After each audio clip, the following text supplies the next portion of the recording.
Hey guys, today we're going to take a look at Super Mario Sunshine for the Nintendo Gamecube. This was actually one of the very first Gamecube games that I ever owned. I got it with my system on my birthday. But at some point I actually did trade the game in. So I've had to much more recently reacquire it. I traded it in along with Luigi's Mansion actually, which is another game that I have finally got my hands on again. So, you know, it's fun to go back and play these games again, even if Mario Sunshine is definitely not my favourite Mario game. It's good, but I don't think it's quite as good as something like 64 or Galaxy. But anyway, on the front here, of course, we've got this great render of Mario with FLUDD. And we can see in the background we've got a giant shine sprite, as well as some weird writing around the sides. It's kind of odd because it's actually obscured by the shine sprite, so you can't actually read the full messages. But it's, you know, has more moves than ever before, you'll something or other, sprinkle water in the sunshine.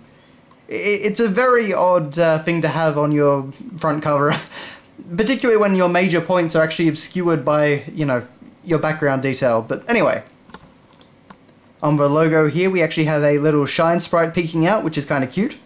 The O on Mario is actually the health bar from the game, or at least very similar. And we have a little palm tree down there, as well as this kind of rainbow paintbrush aesthetic underneath the logo. And that all plays into the game itself, so that's kind of cool. We also have, of course, a G rating, so this is the Australian version of the game. And on the side we have a very stripy side, actually, but of course Super Mario Sunshine is just written in plain blue. On the back, it's Dark Days on Isle Delfino, while showing a crystal clear blue sky in the background. We've got this great render here of Mario using FLUDD's hover nozzle, and of course it in the game as well. And really just showing off the new mechanic of FLUDD and, of course, the graphics, as well as the return of Yoshi, who is very, very weird in this game. I'm actually not a very big fan of tropical settings in games, but I must admit that some of the areas in Mario Sunshine do look fantastic. Certainly it's they tried to do as much as possible with the tropical aesthetic. Anyway, here we have our disc, which is very simple. We've just got some clouds, some seagulls over there, or whatever type of bird they are, and the Mario Sunshine logo. So, you know, very basic, but it works. Then, of course, we have our manual. And it's actually this great render of Mario. You can see he's actually covered in goop, or paint. I'm not exactly sure what it's supposed to be. But it's very detailed, and we can see one of the landmarks of Isle Delfino in the background, and the sun is shining down from above. So, you know, very nicely constructed. As with Nintendo manuals from this time, it is, of course, a full-colour manual. As you can see, produced by the Isle Delfino Tourism Bureau. It's time for FLUDD and me to shine. So, there you go, there's a random instance of Mario actually talking.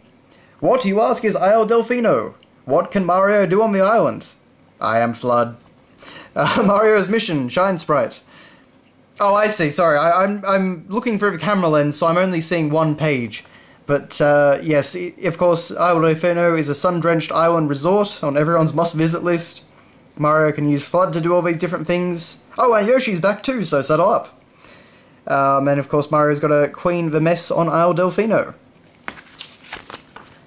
Mario's vacation gone wrong. So we actually do get a not exactly a story. Well, somewhere between a story synopsis and a, you know, like a short story version, you know, a narrative.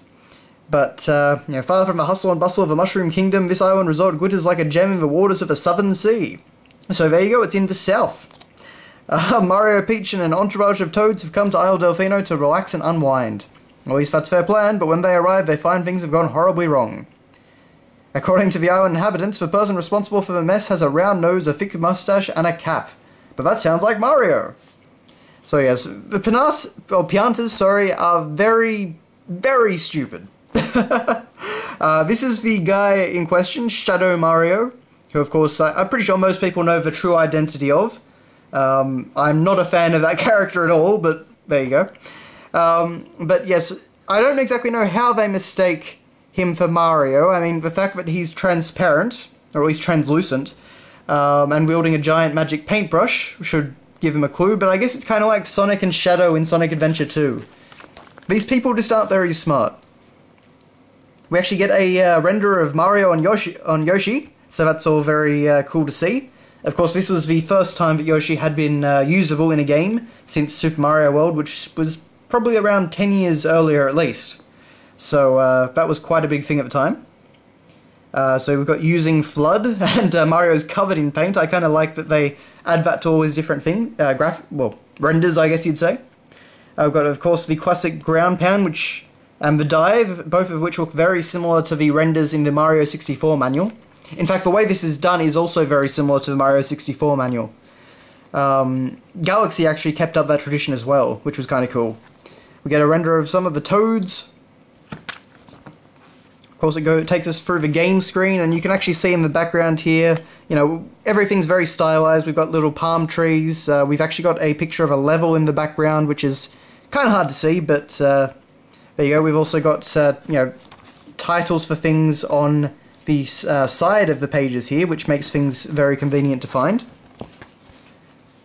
Apparently we should not remove the memory card, press the power button, or reset the game while saving. Yes, that makes a lot of sense.